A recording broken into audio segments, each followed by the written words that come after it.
राधे राधे प्यारे भक्तों, जय माता दी। आप सभी को नवरात्रि के तीसरे दिन की हार्दिक शुभकामनाएं हैं। माँ चंद्रघंटा की कृपा सदा आप और आपके परिवारजनों पर बनी रहे। आज आप सुनेंगे माँ चंद्रघंटा की कथा, दुर्गा माता की कथा, जो तारा रानी की कथा है। कथा को ध्यानपूर्वक अंत तक सुनेगा। कथा सुनने से पहले आप सभी को एक जरूरी बात बता दूं कि अगर आप भक्ति कथा, ब्रत कथा सुन रहे हैं तो कथा सुनते वक्त बीच में अधूरी छोड़कर ना कहीं जाए, ना उठें। अगर आप ऐसा करते हैं तो जिनका आप कथा सुनते हैं उनका अपमान होता है, वो आपसे रुष्ट भी हो सकते हैं।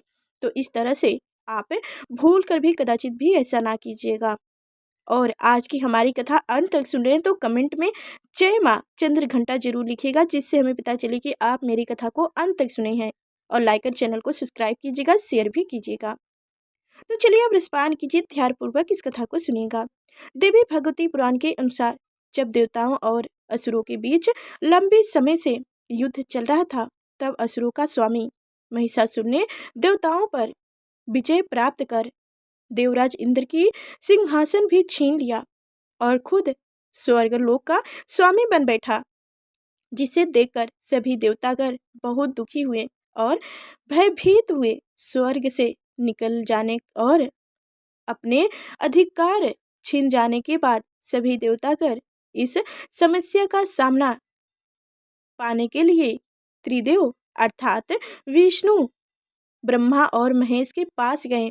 वहां जाकर सभी देवताओं ने असुरों के द्वारा किए गए अत्याचार, देवराज इंद्र, चंद्रमा, सूर्य, आय और अन्य देवताओं के सभी छीन गए अधिकारों के बारे में भी भगवान को बतलाएं। तब देवताओं ने भगवान को बताया कि महिषासुर के अत्याचार के कारण स्वर्गलोक तथा पृथ्वी पर अब विचरण करना असंभव हो गया है। तब यह सुनकर ब्रह्मा, विष्णु और महेश अत्यंत क्रोधित हो गए। उसी समय तीनों भगवान के मुख से एक ऊर्जा उत्पन्न हुई। देवताओं के शरीर से निकली हुई वह ऊर्जा भी उसमें जाकर मिल गए। यह ऊर्जा 10 दिशाओं में व्याप्त होने लगी और वह दिव्य प्रकाश एक कन्या के रूप में परिवर्तित हो गई। तब भगवान शंकर ने उन देव को अपना त्रिशूल भेंट किया और भगवान विष्णु ने उन्हें अपना चक्र प्रदान किया। इस तरह से सभी देवताओं ने माता को अस्त्र शस्त्र देकर सुशोभित कर दिया। देवराज इंद्र ने भी अपना वृक्ष और एवरावत हाथी माता को भेंट किया। सूर्यदेव ने अपना तेज तलवार और सवारी के लिए शेर प्रदान किया। तब देवी सभी शस्त्रों को लेकर महिषासुर से युद्ध करने के लिए युद्ध भूमि में आ गईं। उनका यह विशाल रूप देखकर महिषासुर भय से कांप उठा। तब महिषासुर ने अपनी सेना को माँ चंद्रघंटा पर आक्रमण करने के लिए कहा। देवी ने अपने अस्त्र शस्त्र से असुरों की सेनाओं को पल भर में ही नष्ट कर दी। इस तरह से माँ चंद्रघंटा ने असुरों का वध किया और देवताओं को अभयदान देती हुई अंतर ध्यान हो गई। माँ चंद्रघंटा का यह रूप अपने भक्तों की रक्षा करने वाले, उन्हें हर प्रकार के भय से बचाने वाले और उनके अंदर साहस बढ़ाने वाले माँ के मस्तक पर घंटे के आकार का अर्ध चंद्र विराजमान है, इसलिए इनका नाम चंद्र घंटा पड़ा। और आज के दिन विशेष बात, व्रत की माँ की पूजा करते समय मंदिर में घंटी जरूर बजानी चाहिए। माँ के इस स्वरूप के 10 भुजाएं हैं और यह खड़ग आदि विभिन्न अस्त्र और शस्त्र से सुशोभित हैं। मान्यता है कि माँ चंद्रघंटा की पूजा करने से मन को अलौकिक शांति मिलती है और इससे न केवल इस लोक में बल्कि परलोक में भी परम कल्याण की प्राप्ति होती है। माँ चंद्रघंटा की पूजा में दूध या दूध से बनी हुई मिठाई का प्रयोग करना चाहिए, जैसे कि आप खीर का या दूध से बनी हुई, मेवे से बनी हुई मिठाइयों का भोग माँ को आज के दिन लगा सकते हैं। तो अब आप सुनेंगे दुर्गा माता की कथा, जो तारा रानी की कथा है। माँ भगवती को मानने वालों में से एक राजा स्पर्श भी थे जो दिन रात उनकी पूजा अर्चना में लगे रहते थे। राजा को किसी चीज की कमी नहीं थी, बस उन्हें बच्चे की ख्वाहिश थी। सालों से बच्चा न होने के कारण राजा कुछ निराश रहा करते थे। एक दिन राजा की भक्ति से खुश होकर माँ भगवती ने सपनों में आकर उसे 2 बेटी होने का वरदान दिया। आशीर्वाद मिलने के कुछ समय बाद राजा के घर एक बेटी पैदा हुई। बेटी पैदा होने की खुशी में राजा ने सबको दावत दी और बेटी की कुंडली बनवाने के लिए पंडितों को बुलाया। सबने राजा से एक ही बात कही कि यह साक्षात देवी का रूप है। जहाँ भी इनके कदम पड़ेंगे वहाँ खुशियाँ ही खुशियाँ होंगी। यह भगवती देवी का भक्तन होंगी। इनका सब इतना सब कहकर पंडितों ने लड़की का नाम तारा रख दिया। कुछ समय के बाद मंगलवार के दिन राजा के घर एक और बेटी पैदा हुई। ज्योतिषियों ने उनकी भी कुंडली बनाई और उदास हो गए। राजा ने जब उन सबसे उदासी का कारण पूछा तो ज्योतिषियों ने बताया कि वो लड़की आपके जीवन में खूब सारा दुख लेकर आएगी। राजा ने ज्योतिषियों से पूछा कि आखिर मैंने ऐसे कौन से खराब कर्म किए थे कि इसने मेरे घर जन्म लिया है। ज्योतिषियों ने बताया कि आपकी दोनों बेटियां राजा इंद्र की अप्सराएं हुआ करती थी। इनमें से बड़ी बहन का नाम तारा और छोटी का रुकमन था। एक दिन वो दोनों मिलकर धरती की सैर करने के लिए गईं। दोनों ने ही वहां पहुंचकर एकादशी के दिन व्रत रखा। तारा ने अपनी छोटी बहन से कहा कि आज एकादशी का व्रत है, इसलिए बाजार जाकर कुछ ताजे फल ले आ, लेकिन वह कुछ खाना मत। रुकमन बाजार फल लेने के लिए चली गई। वहां उसे मछली के पकोड़े देखी। उसने झट से उन्हें खा लिया और अपनी दीदी के लिए कुछ फल लेकर आई। रुकमन से तारा ने पूछा कि तुम अपने लिए फल क्यों नहीं लाई। उसने जवाब दिया कि वो मछली के पकोड़े खा आई है। तारा ने गुस्से में कहा कि तुम पापनी हो, एकादशी के दिन तुमने मछली खा ली। ऐसे खराब कर्म के लिए मैं तुम्हें छिपकली बनने का श्राप देती हूँ। अब उसी जंगल में तारा की बहन छिपकली बनकर रहने लगी। वहाँ एक जाने अनजाने मुनि गुरु गोरख भी अपने कुछ शिष्यों के साथ रहते थे। उनके शिष्यों में से एक बहुत ही घमंडी था। अपने घमंड चलते वो शिष्य कमंडल में पानी भरकर एकांत में बैठकर तपस्या करने लगा। तभी एक प्यासी गाय वहां आ गई। उसने सीधी अपना मुंह उस कमंडल में डाला और पानी पी ली। पानी पीने के बाद जैसे ही गाय अपना मुंह बाहर को निकालने लगी तो कमंडल नीचे गिर गया और ऋषि का ध्यान भंग हो गया। ऋषि ने देखा कि गाय पानी पी ली गई है। अब गुस्से में ऋषि ने गाय को एक चमटे से बुरी तरह घायल कर दिया, मारा। इस बात की जानकारी जब गुरु गोरख को पड़ी तो वो तुरंत गाय को देखने के लिए गए। जैसे ही उन्होंने गाय की हालत देखी वैसे ही अपने उस घमंडी शिष्य को आश्रम से बाहर निकाल दिया। कुछ दिनों के बाद गौ माता पर किए गए उस अत्याचार से होने वाले पाप को कम करने के लिए उन्होंने एक यज्ञ करवाया। उस यज्ञ के बारे में गाय को चिमटे से मारने वाले घमंडी शिष्य को भी पता चला। वो सीधे पक्षी का रूप धारण करके यज्ञ स्थल पर गया और भोजन में अपनी चोंच से मरा हुआ सर्फ डाल दिया। किसी को इस बात की खबर नहीं हुई। वो सब होते हुए तारा से श्राप मिलने वाली छिपकली रुकमन देख रही थी। उनके मन में हुआ कि इसे खाकर सारे लोग मर जाएंगे। सबकी जान बचाने के लिए छिपकली बनी रुकमन सभी लोगों के सामने भोजन पर गिर गई। लोगों ने छिपकली को खूब कोसा और बर्तन को खाली करने लगे। उसी वक्त भंडारा करने वाले को खाने में मरा हुआ सर्फ भी दिखा। तब कहीं जाकर सबको समझ में आया कि छिपकली सबकी जान बचाने के लिए जानबूझकर भोजन में गिरी थी। एक छिपकली होने के बावजूद भी इतने अच्छे विचार होने की वजह से यज्ञ में मौजूद सारे महत्वपूर्ण लोग ने कहा कि हमें इस छिपकली की मृत्यु के लिए प्रार्थना करनी चाहिए। पंडित ने आगे बताया कि सबकी प्रार्थना से ही वो छिपकली तीसरे जन्म में आप जैसे प्रतापी राजा के घर बेटे के रूप में पैदा हुई है। वहीं तारा ने दूसरे जन्म तारामती के रूप में लिया और अयोध्या के राजा हरिश्चंद्र से शादी की। इतनी सब बातें कहने के बाद पंडितों ने राजा स्पर्श को रुक्मन को मारने की सलाह दी।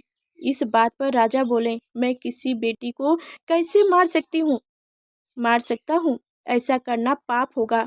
फिर ज्योतिषों ने कहा कि एक संदूक में सोने चांदी लगवाकर उनके अंदर लड़की को रख देना और संदूक को पानी में बहा देना। इसमें लोग बहुत सोना चांदी देकर लोग नदी से संदूक जरूर निकालेंगे और लड़की की जान बच जाएगी। राजा ने ज्योतिषों से जैसे बताए ठीक वैसे ही किया। नदी में सोना चांदी जड़े हुए संदूक रखकर काशी के पास ही एक भंगी ने उसे बहता हुआ देखा और निकाल लिया।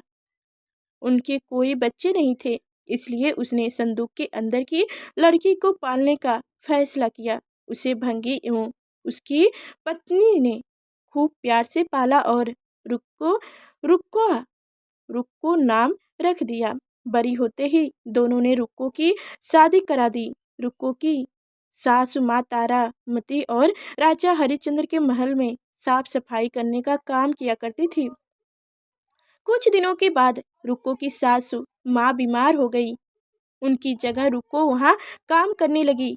तारामती ने उसे देखा और पुराने जन्म के पुण्य के कारण पहचान लिया और उसे कहा कि तुम मेरे साथ बैठ जाओ। रुक्को ने बोला कि मैं तो भंगनी हूँ, इसलिए आपके पास नहीं बैठ सकती। तब तारामती ने उसे बताया कि तुम पूर्व जन्म में मेरी ही बहन थी। तुमने एकादशी का व्रत के दिन मछली खा ली थी और मैंने तुम्हें दंड देते हुए पीछ छिपकली बना दिया।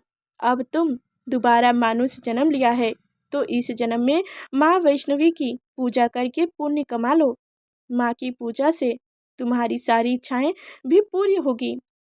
तारामती की इस बात को सुनने के बाद रुक्को माँ वैष्णवी से एक बेटे के लिए प्रार्थना करती रही और कहती है कि अगर उसकी मनोकामनाएं पूरी हो तो वो अपने घर में माँ वैष्णवी देवी पूजन और जगराता करेगी। वहाँ वैष्णवी देवी उसकी प्रार्थना सुन लेती हैं और उसे बेटा होता है।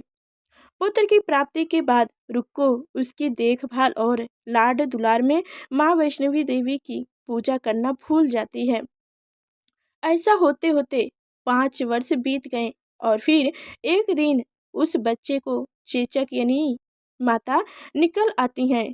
बच्चे की ऐसी स्थिति देखकर परेशान रुक्को अपने पिछले जन्म की बहन तारामती के घर जाकर उन्हें इस समस्या के बारे में बताती है। तब तारामती ने पूछा कि तुमने माँ वैष्णवी देवी की पूजा अर्चना में कोई गलती तो नहीं की। फिर रुक्को को याद आता है कि उसने माँ वैष्णवी देवी का जागरण करने का प्रण लिया था। ये बात याद आते ही रुक्को को काफी पछतावा हुआ और मन में माँ से कहा कि बच्चे के ठीक होते ही वो अपने घर में जगराता करेगी। अगले ही दिन उनका बेटा पूरी तरह ठीक हो जाता है। तभी रुक्को ने माता रानी के मंदिर जाकर पुजारियों को कहा कि आप मंगलवार के दिन घर में जगराता करा दीजिएगा। रुक्को की बात सुनकर पंडित कहते हैं कि तुम यही 5 रुपए दे दो, तुम्हारे लिए हम मंदिर में ही जागरण करा देते हैं। रुक्को कहती है, मुझे पता है कि मैं चमाइन हूँ, लेकिन आप मेरे घर आकर ही जगराता करा दीजिए। माँ किसी तरह का भेदभाव नहीं करती हैं, तो आपको भी नहीं करनी चाहिए। इस पर पंडितों ने विचार विस्मित करके कहा कि अगर रानी आपके जागरण में आती हैं तो हम तुम्हारे घर आकर जागरण करने के लिए तैयार हैं। पंडितों की बात सुनकर रुक्को अपनी बहन रानी तारामती के पास जाती है और तारामती को सारी बात बताती है। रुक्को की बात सुनकर तारामती जागरण में जाने के लिए तैयार हो जाती है। इस बात को बताने के लिए रुक्को जब पंडित जी के पास जाती है तब उनके बीच की बातें को सोन नामक नाई सुन लेता है। फिर वह राजा हरिश्चंद्र को जाकर सारी बातें बता देता है। राजा के मन में हुए कि रानी को नीची जाति वाले घर जागरण में नहीं जाना चाहिए।